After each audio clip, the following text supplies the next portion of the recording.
मेरो समादरणीय मित्र, गरिबी किन आउँछ घरमा? मान्छेहरूको घरमा गरिबी भित्रनको कारण के हो त? वास्तुशास्त्रका आधारमा म यस विषयमा चर्चा गर्छु आज। वास्तुशास्त्रले यति धेरै कुराहरू व्याख्या गरेको छ कि जसको हेक्का नराख्नाले, जुन कुरामा ध्यान नदिनाले घर सुख शैलमा बितिरहेको घर र परिवारमा एक्कासी दुर्भाग्य भित्रन्छ, एक्कासी गरिबी भित्रन्छ भनेको छ। तपाईको अनावश्यक खर्चले तपाईलाई बहुत चिन्तित बनाइरहेको छ, तपाईको घरमा अनावश्यक खर्च बढिरहेको छ भने पनि सबैभन्दा पहिलो कारण त्यस घरको वास्तु हुन्छ।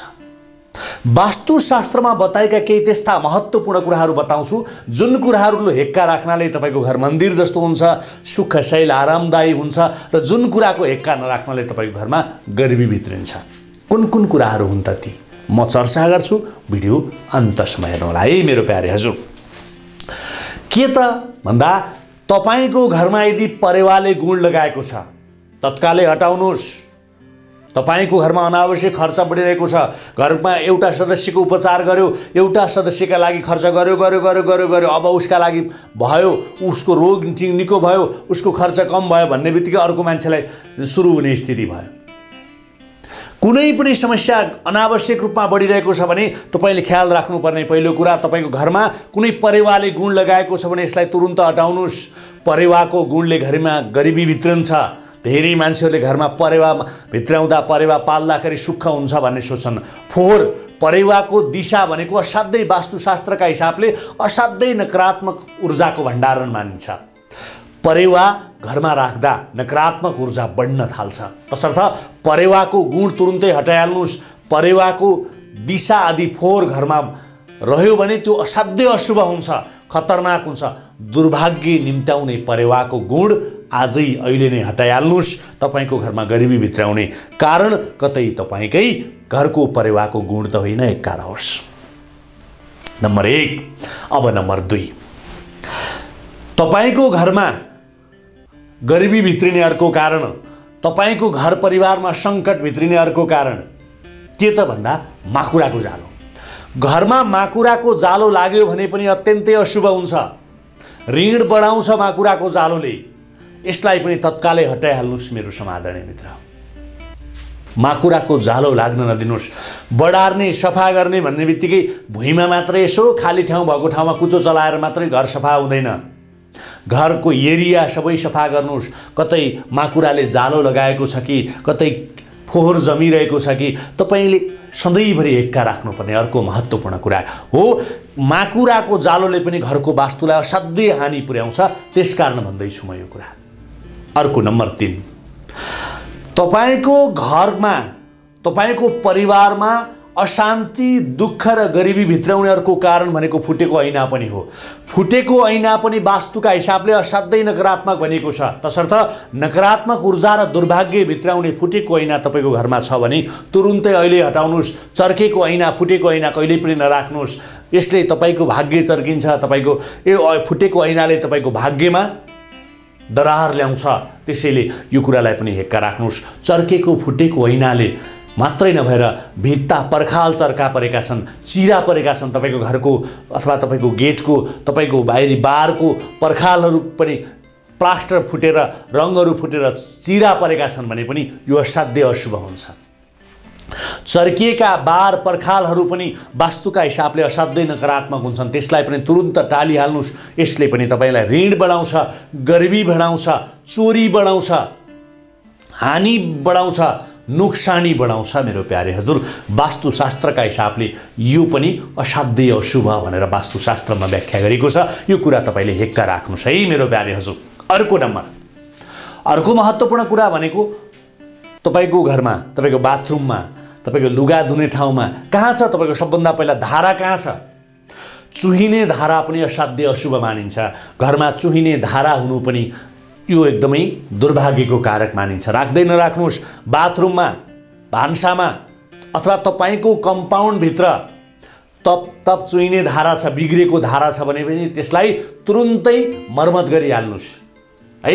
बेलुका बन्द गर्यो हैन, पानी चुहिन्छ, यसलाई बन्द गरेर राखौँ भन्यो, पानी थाप्ने बेलामा मात्रै खोल्यो अनि राति त त्यो फेरि त्यही अवस्थामा रातभरि बगेर आधा ट्याङ्कीको पानी आधा खेर जान्छ। यो आधा तप गरेर चुहिने धाराको अवस्थालाई मर्मत नगरिराख्ने हो भने यसले तपाईँलाई असाध्यै ठुलो हानि र नोक्सानी बस्दै बस्दैन। तपाईँको आम्दानी मेहनत एउटै छ तर पनि खर्च असाध्यै बढेर जान्छ, सकारात्मक ऊर्जा सबै चुहिएर जान्छ। त्यसै गरी पैसा खर्च हुनेदेखि रोग दोष वितरण छ, तसर्थ तुरुन्तै मर्मत गरिहाल्नुहोस् मेरो प्यारे हजुर। घरमा बिग्रेका फुटेका सामग्री जम्मा गरेर राख्ने बानी पनि छ भने गलत गरिरहनु भएको छ। काम नलाग्ने वस्तु घरबाट हटाउन सिक्नुहोस्। जसरी तपाईँलाई बाहिर देखेका नयाँ सामग्रीहरू नयाँ चिजहरू किनेर घरभित्र भित्र्याउन मन लाग्छ नि, त्यसै गरी घरका अनावश्यक चिजहरू पनि हटाउन सिक्नुहोस्। मान्छेको बेडरुममा गयो भने वरिपरि टालै टाला कपडा थुपाएर राखेको हुन्छ। भान्सामा गयो भने भाँडा मिलाएर कुनै भाँडा खोज्नु पर्यो, चक्कु खोज्नु पर्यो भने कता आधा घन्टा फनफनी नाच्नुपर्छ, कुनै कचौरा खोज्नु पर्यो भने आधा घन्टा नाच्नुपर्छ। कुनै पनि चिज सही ठाउँमा नराख्ने मान्छेले मलाई दुःख पर्यो भनेर नभन्नु होला। कुनै पनि चिज सही हिसाबले राख्न नसक्ने मान्छेले मलाई पैसा चाहियो भनेर नभन्नु होला। कुनै पनि चिजको व्यवस्था गरेर राख्न नजान्ने, व्यवस्थित किसिमले मिलाएर राख्न नजान्ने मान्छेले मलाई पैसाको समस्या पर्यो भनेर नभन्नु होला। तपाईँको ढङ्ग छैन, तपाईँले काम गर्ने शैली अपनाउनुहुन्न, तपाईँले व्यवस्थित गरेर आफ्नो घरलाई सजाउन सक्नुहुन्न, आफ्नो बिस्तारा सजाउन सक्नुहुन्न, भान्सा कोठा सजाउन सक्नुहुन्न, बैठक कोठा सजाउन सक्नुहुन्न, त जिन्दगीमा कसरी सुखको आशा राख्नुहुन्छ? भोलिदिनुहोस् सुखको आशा पनि गर्न छाडिदिनुहोस्। तपाईँले आफ्नो घरलाई व्यवस्थित बनाउन सक्नुहुन्न, तपाईँसँग समय छैन, इच्छा भएको समय हुन्छ त। चाहना भन्दा अग्लो पर्खाल, यदि चाहना हुने हो भने संसारका कुनै पनि पर्खालहरू ग्रेट वाल पनि नाग्न सकिन्छ। तपाईँसँग इच्छा नै छैन त अल्छी लाग्छ, रातभरि सुत्यो, बिहान उठेर फेरि आइआउँछ, अनि कसरी जिन्दगीमा प्रगति हुन्छ? यो कुरा पनि तपाईँले हेक्का राख्नुहोस्। घरको छतको कुरा गर्छु। घरको छतमा पुराना थोत्रा सामान राख्ने बानी हैन, कुर्सी लग्यो छतमै छोड्यो हैन, ओछ्याउने लग्यो छतमै छोड्यो, त्यही घाम पानी असिनाले त्यही टुट्छ फुट्छ चर्किन्छ, थोत्रा सामान त्यही राख्ने, कान कोट्यायो त्यही फाल्ने, नङ काट्यो त्यही फाल्ने, यो एकदमै गलत गरिरहनु भएको छ। तपाईँले यो गर्न हुँदैन। यस्ता सामान तुरुन्तै फाल्नुहोस्। भगवानलाई बासी फुल चढाउन जसरी हुँदैन त्यसै गरी तपाईँले बिग्रेका सरसामग्रीहरू पनि घरमा राख्न हुँदैन। गरिबीको श्राप पर्छ तपाईँलाई। बासी फुल भगवानलाई चढाउनाले जसरी तपाईँलाई श्राप मिल्छ, तपाईँको दुर्भाग्य भित्रिन्छ, त्यसै गरी यस्ता सरसामग्रीहरू अव्यवस्थित र बिग्रेका टुटेका फुटेका चर्केका सामग्रीहरू घरमा राख्दा पनि तपाईँलाई त्यही श्राप पर्छ। भगवानलाई ताजा फुल चढाउनुहोस्, तपाईँको घरलाई ताजगीपूर्ण बनाउनुहोस्। घरभित्र छिरो मूल ढोकाबाट छिर्दै गर्दा नाक थुन्नुपर्ने स्थिति नल्याउनुहोस्। अमिलो कस्तो नमिठो गनाउने नबनाउनुहोस्। जाँगर गर्नुहोस् न, जाँगरले नै तपाईँको घर स्वर्ग बन्छ। आलस्यपनले नै तपाईँको घरमा दरिद्रता भित्रिन्छ। त्यसकारण यो कुरा पनि हेक्का राख्नुहोस्। शुद्ध मनले पूजा गर्न सिक्नुहोस्। एक दिन पूजा गर्ने 7 दिनसम्म कलश कैयौँ पसलहरूमा देखेको छु मैले, कैयौँ घरहरूमा देखेको छु। एक दिन पूजा गर्यो 6 दिनसम्म त ओहो फुर्सदै भएन, मलाई त छोरीले फुर्सद दिएन, मलाई फलानाले बुहारीले फुर्सद दिएन, अरू दोषभरि अरूका पोल्टामा हाल्यो, आफू चाहिँ पानीमाथिको ओभानो बन्यो। यस्तो काम कदाचित नगर्नुहोस्। तपाईँले यताबाट सुन्ने र यताबाट उडाउने काम पनि नगर्नुहोस्। एकछिन सुन्दा त हो क्यारे जस्तो लाग्यो, एकछिन पछि पहिलाको जस्तै। यस्तो काम पनि तपाईँबाट कहिल्यै पनि नहोस्। यो सधैँभरि हरेक घर मन्दिर जस्तो हुनुपर्छ, हरेक घर स्वर्ग समान हुनुपर्छ भन्ने हिसाबले मैले वास्तुशास्त्रमा व्याख्या गरेको यो मिठो सन्दर्भ सामग्री तपाईँ समक्ष तीतो ढङ्गले प्रस्तुत गरेको छु। तपाईँले हेक्का राख्नुहोस्। तपाईँले के कर्म गरिरहनु भएको छ, त्यो कर्मबाट तपाईँले के अपेक्षा राखिरहनु भएको छ? तपाईँले सुखको अपेक्षा राख्नु भएको छ, धनको अपेक्षा राख्नु भएको छ, शान्तिको अपेक्षा राख्नु भएको छ भने तपाईँले आफ्नो घरलाई व्यवस्थित गराउनुहोस्। पुराना सामानहरू, टुटेका फुटेका चर्केका सरसामग्रीहरू हटाउनुहोस्। है, बोट बिरुवाको कुरा गर्दैछु म। है, घरमा कुनै बोट बिरुवा रोप्नु भएको छ भने पनि ती रुखका पातहरू झरेर फेदभरि कुहिरा हुन्छन्, सुकिरा हुन्छ, त्यो हटाउने बानी हुँदैन। सुकेर झरेका पातहरू असरल छरेका छन् भने पनि यसले पनि घरको वास्तु बिगार्छ। सुकेका पातले घरमा नकारात्मक ऊर्जा ल्याइदिन्छ, त्यसैले पैसाको कमी गराउँछ। त्यसकारण यो कुरा पनि हेक्का राख्नुहोस्। गमलामा फुल लगाएर रोप्यो भने पानी हाल्दै पुग्छ। मैले धेरै पटक भनेको कुरा यहाँ दोहोऱ्याउँछु। तपाईँलाई कुनै नर्सरीमा मन परेको फुल ल्याएर गमलामा रोप्नुभयो है, अब के तपाईँको काम त रोपेपछि पानी हाल्ने हो भाइ। तपाईलाई सधैँ पानी मात्रै खान दिएर हुन्छ र महोदय? त्यसलाई मल जल गुड मेल गर्नु पर्यो, त्यसको फोहोर दुर्गन्ध पनि हटाउन सिक्नु पर्यो। त्यस्तै अर्को महत्त्वपूर्ण कुरा, तपाईको घर कुन दिशामा छ, कुन दिशातर्फ फर्केको छ, वास्तुशास्त्र अनुसार विभिन्न दिशाहरूको विभिन्न स्वभावहरू हुन्छन् भनेर पनि भनिएको छ। पूर्व दिशाबाट सूर्योदय हुने भएकाले यस दिशाबाट निकै राम्रा ऊर्जाहरू आउँछन्। पूर्व फर्केको घर सबैभन्दा राम्रो मानिन्छ, त्यसकारण पूर्व दिशालाई सबैभन्दा महत्त्वपूर्ण मान्ने गरिन्छ मेरो प्यारे हजुर। घर यदि पूर्व फर्केको छ, पूर्वतर्फ मूल ढोका छ भने सबैभन्दा राम्रो मानिन्छ वास्तु अनुसार। पूर्व दिशाको मालिक देवताहरूका राजा इन्द्रलाई मानिन्छ। साथै नवग्रह मध्ये सूर्यले पनि यस दिशाको नै प्रतिनिधित्व गर्नुहुन्छ। सूर्य नारायणले पनि यस दिशाको प्रतिनिधित्व गर्नुहुन्छ। वास्तुशास्त्र अनुसार यस दिशालाई वास्तु पुरुषको मुखको भाग पर्छ। यी कारणले पनि पूर्व दिशालाई शुभ मानिन्छ। त्यसकारण तपाईले घर किन्दै हुनुहुन्छ, घर किन्नु भएको छ भने पूर्व मूल ढोका भएको, पूर्व फर्किएको तपाईले घर किन्नुस् मेरो प्यारे हजुर, बुझ्नुभयो नि। अर्को कुरा, तर घरभन्दा पूर्व दिशा कुनै कारणले अग्लो छ भने फेरि यसलाई अशुभ मानिन्छ। फेरि पूर्व दिशातर्फ घर छ, ढोका मूल ढोका पूर्व फर्केको छ, तर पनि पूर्व दिशा तपाईको घरभन्दा कुनै अग्लो स्थान छ पूर्व दिशामा भने पनि यो अशुभ मानिन्छ। वास्तुशास्त्र अनुसार पूर्व दिशामा भएको बाटोमा घर ढेपेर बनाइएको छ र पश्चिम दिशालाई खुल्ला छोडिएको छ भने त्यो राम्रो होइन। पूर्व दिशामा फोहोर फाल्ने राख्ने ठाउँ बनाउनु पनि असाध्यै अशुभ मानिन्छ। यो कारणले पनि तपाईको घरमा गरिबी भित्रिन्छ। साथै आफ्नो घरको यो दिशालाई पुराना संरचनाहरूको भग्नावशेषहरूसँग जोडिएको छ, अथवा पूर्व दिशामा तपाईको घरको अगाडि पूर्व दिशामा कुनै भग्नावशेषहरू छन्, पुराना संरचनाहरू छन् भने पनि यो अशुभ मानिन्छ। शहरमा भाडामा लगाउने घरमा घरमुली सबैभन्दा माथिको तलामा बस्नु उत्तम हुन्छ। अर्को कुरा, आफू तल बस्ने र भाडामा माथि चाहिँ म बुढो मान्छे तल बस्छु बरु भाडामा माथि लगाउँछु भनेर कहिले पनि यो नगर्नुहोस्। घरको माथि आफू बस्नुहोस्।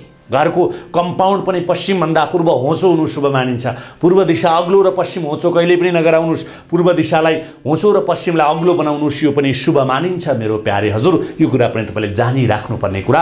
वास्तुशास्त्रमा व्याख्या गरेको सन्दर्भ सामग्री मैले तपाईँ समक्ष प्रस्तुत गरेको छु। वास्तुशास्त्रमा कतिपय कुराहरू यस्ता कुराहरू पनि व्याख्या गरेको छ। दक्षिण दिशालाई अशुभ पनि मानिन्छ है, अशुभ पनि मानिएको छ। तर हाम्रो देशको भौगोलिक बनावटको आधारमा भन्दा पूर्व र पूर्व दक्षिण हुँदै पश्चिमसम्म घामको प्रकाश जाने भएकाले यो दिशालाई नराम्रो भन्न मिल्दैन। नेपालको सन्दर्भमा हिन्दू धर्म अनुसार दक्षिण दिशालाई यमराज र भैरवको दिशाका रूपमा मानिन्छ। ज्योतिष शास्त्र अनुसार यस दिशाको मालिक मङ्गल ग्रहलाई मानिन्छ। वास्तुशास्त्र अनुसार यस दिशामा वास्तु पुरुषको बायाँ छाती पर्दछ। त्यसैले घरको दक्षिण दिशामा धेरै जग्गा छोड्नु हुँदैन। यसले घरको मान मर्यादामा हानि पुर्याउँछ मेरो प्यारे हजुर। यो कुरा पनि जानिराख्नुहोस्। वास्तु पनि भौगोलिक बनावट अनुसारको कुरामा जानकार हुनुपर्छ भन्ने कुरा पनि तपाईले राख्नु पर्यो। घरको छत अर्थात् ढलान दक्षिणतिर ढल्केको हुनु पनि अशुभ मानिन्छ। छतको पानी निकास पूर्व उत्तर वा पश्चिमतर्फ हुनुलाई राम्रो मानिन्छ। घरको दक्षिणतर्फ बनाइएको पर्खाल आग्नेय कोण वा दक्षिण दिशातर्फ ढल्केको पनि राम्रो मानिँदैन। जुन घडेरीमा घर बनाइएको छ त्यो घडेरीको जमिन दक्षिणतर्फ भिरालो छ भने त्यसलाई पनि अशुभ मानिन्छ। तसर्थ छानो वा छतको पानी दक्षिण झरेको राम्रो मानिँदैन। उत्तर दिशाको मालिक सम्पत्तिका मालिक कुबेरलाई मानिन्छ। यस दिशाको प्रतिनिधित्व बुध ग्रहले गर्छ। पानीको इनार दक्षिण वा पश्चिम दिशामा राख्नु पनि अशुभ हुन्छ। पानीको इनार तपाईले दक्षिणमा नराख्नुस् कहिल्यै पनि। यो कुरा पनि तपाईले जानिराख्नुस् है। अर्को महत्त्वपूर्ण कुरा बताउँछु। विशेष गरेर उत्तरबाट हल्का पश्चिम दिशातर्फ कुवा इनार वा पानी सङ्कलन गर्ने स्थान अशुभ मानिन्छ। घरको उत्तरतर्फ भएका अनावश्यक रुख काँडा वा पर्खाललाई हटाउनु शुभ मानिन्छ। यस दिशामा भएका गहिरा खाल्डा खुल्टी पनि हटाइहाल्नु उत्तम मानिन्छ। धेरै कुराहरू छन्। यी कम्तीमा पनि यी कुराहरू, पानी कहाँ राख्ने, चर्पी कहाँ बनाउने, भान्सा कहाँ बनाउने, घरमुली कहाँ सुत्ने, बैठक कोठा कहाँ बनाउने भन्ने विषय मैले थुप्रै भिडियोहरू मार्फत यी कुराहरू भनिरहेको छु। आज मान्छे पैसा कमाइरहेको छ, धन सम्पत्ति जमाइरहेको छ, तर पनि किन सुखी छैन, किन खुसी छैन त भन्दा घरको वास्तु मिलेको छैन। त्यसकारण वास्तु मिलाएर घर बनाउनुस्। मिलाएको घर अथवा बनाएको घरमा पनि वस्तु मिलाएर राख्न सिक्नुहोस्। एक दिन पाहुना आउँछन् भनेर घर सजाउने बानी हुन्छ। पाहुना पाछा आउँदैछन् भनेर भान्सा कोठा सफा गर्ने, बैठक कोठा सफा गर्ने, बेडरुम सफा गर्ने बानी आजैदेखि छोडिदिनुहोस्। वस्तु मिलाएर सेकेन्ड पल जहाँ तपाईको परिवार रहन्छ त्यो घरको वस्तु हर हमेशा ताजगीपूर्ण बनाउनुहोस्, सफा सुन्दर बनाउनुहोस्। त्यसैमा हामी सबैको कल्याण छ। सुखी नभवन्तु।